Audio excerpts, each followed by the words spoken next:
নমস্কার বন্ধুরা, আজকের আমি আপনাদের সঙ্গে দুর্দান্ত স্বাদের একটা মাছের রেসিপি শেয়ার করব।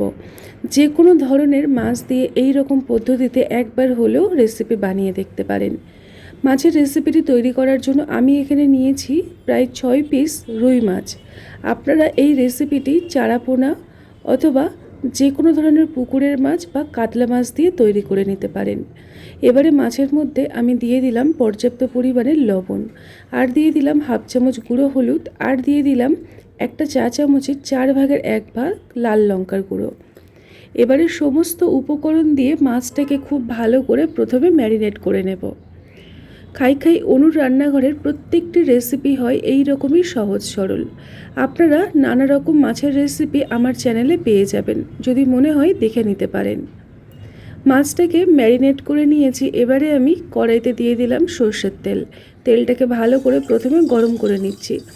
যে কোনো মাছ মাংস রান্না করা যদি সর্ষের তেলে যায় তাহলে রান্নার টেস্টে কিন্তু দুর্দান্ত আসে। তেলটাকে কিন্তু খুব ভালো করে আমি দেখুন গরম করে নিয়েছি। তারপরে একে একে মাছগুলোকে ভেজে নেব। গ্যাসের আঁচটাকে লো টু মিডিয়াম ফ্লেমে রাখতে হবে। একদম হাই ফ্লেমে রেখে ভাজলে মাছটা ভিতর থেকে ভালোভাবে ভাজা হবে না, আর মশলাটা দেখবেন পুড়ে যাবে। আমি এখানে মাছগুলোকে একটু ঠিক করে সাইজ করে দিলাম, দিয়ে লো টু মিডিয়াম ফ্লেমে রেখে ভালো করে ভেজে নিয়েছি। একটা সাইড ভাজা হয়ে গেছে, তাই আমি সাবধানের সাথে আরও একটা সাইড ভেজে নেব।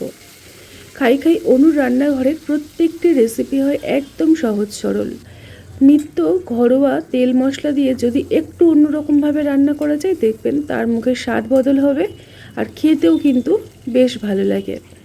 আমার কথা বলতে বলতে মাছগুলো ভাজা হয়ে গেল।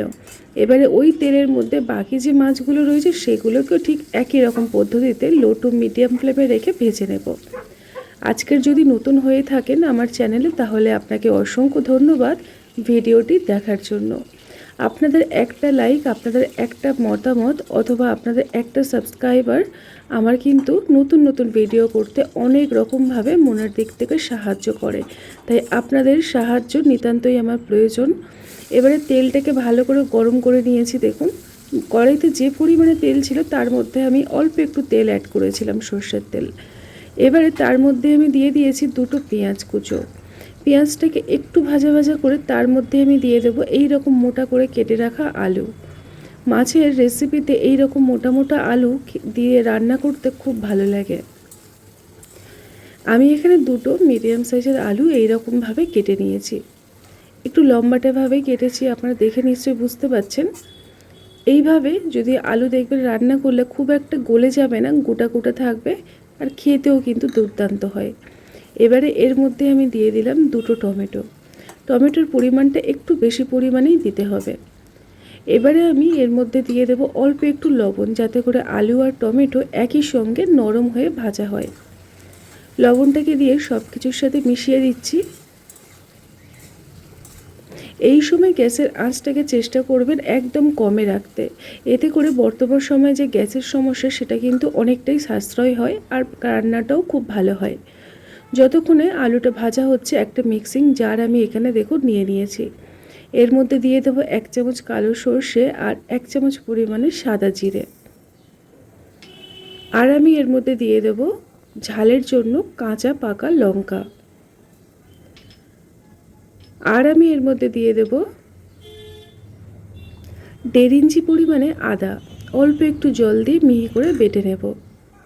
এই দেখুন মশলাটা আমার হয়ে গেছে। যতক্ষণে আলু ভাজা হচ্ছে তার মধ্যে মশলাটাও রেডি করে নিলাম।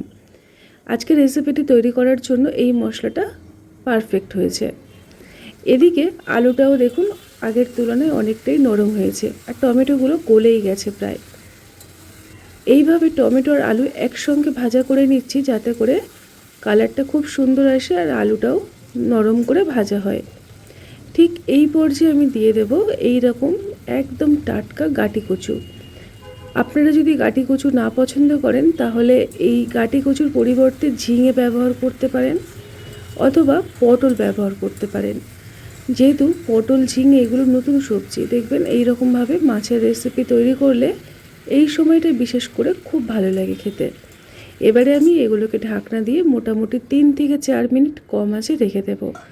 তারপরেই আমি ফিরে এসেছি আর ঢাকনাটাকে খুলে ভালো করে একদম তলার থেকে আলু কচু সমস্তটাই নাড়িয়ে চাড়িয়ে নেব। কচুগুলো একটু দেখে নিচ্ছি, এখনও কিন্তু নরম হয়েছে ঠিকই, তবে আরও সিদ্ধ হওয়ার বাকি আছে। এবারে এই পর্যায়ে দিয়ে দিতে হবে আগের থেকে বেটে রাখা সর্ষে আর তার সঙ্গে সাদা জিরে, আদা আর কাঁচা লঙ্কা। মশলাটাকে দিয়ে মোটামুটি 1 মিনিটের মতো তেলের মধ্যে নেড়ে চেড়ে নেব। যেহেতু সর্ষে আছে, আদা আছে, খুব বেশি কষাবো না, তেতো হয়ে যাবে। কিছুক্ষণ ভালো করে তেলের মধ্যে মশলাটাকে একটু ভেজে নিয়েছি। তারপরে আমি এখানে দিয়ে দেব বেসিক যে মশলা হয়, গুঁড়ো হলুদ, আর দিয়ে দিলাম লাল লঙ্কার গুঁড়ো, দিয়ে ভালো করে এটাকে কষাতে থাকবো। খুব বেশি হলে 1 থেকে 1 মিনিটই যথেষ্ট। একটু ভালো করে গ্যাসের আঁচটাকে জোরে করে দিয়ে কষিয়ে নিচ্ছি। এইভাবে কষিয়ে রান্না করলে দেখবেন স্বাদ কিন্তু খুব ভালো আসে। যদি আপনারা ঝিঙে দিয়ে রান্নাটা করেন তাহলে এই সময়টা ঝিঙের কচুর পরিবর্তে ঝিঙে দিয়ে দেবেন। আর যদি পটল দিয়ে রান্না করেন তাহলে আলু আর পটল একই সঙ্গে ভাজা করে নেবেন। এবারে আমি দিয়ে দিলাম পর্যাপ্ত পরিমাণে উষ্ণ গরম জল। গরম জলটা দিলে দেখবেন রান্নাটা খুব তাড়াতাড়ি ফুটতে আরম্ভ করে দেবে, আর রেসিপির টেস্টটা একই রকমই থাকবে। এবারে আমি দিয়ে দেবো স্বাদ মতো লবণ। আগে আমি 2-1 বার লবণ ব্যবহার করেছিলাম, সেই কারণে বুঝে শুনেই দিলাম। এবারে ঢাকনা দিয়ে মোটামুটি 3 থেকে 4 মিনিট ভালো করে সুসেদ্ধ করে নেব সবজিগুলোকে। মোটামুটি 70% যখন দেখবেন সবজি সিদ্ধ হয়ে যাবে, এই দেখুন আলুটা কিন্তু খুব ভালোভাবে সুসেদ্ধ হয়েছে, কচুও ভালোভাবে নরম হয়ে গেছে।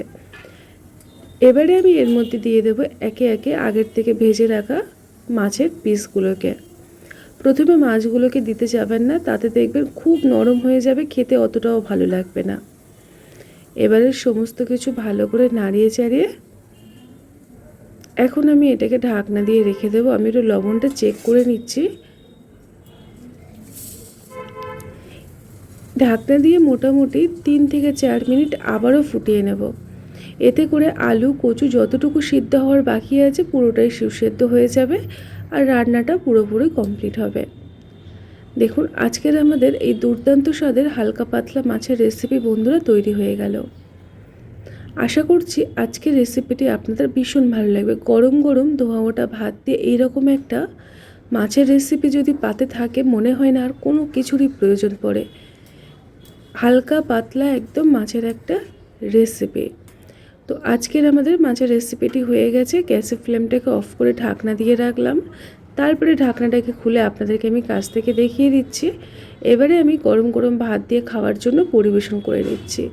তো আজকের আমাদের এই রুই মাছের রেসিপি একদম বন্ধুরা তৈরি হয়ে গেছে।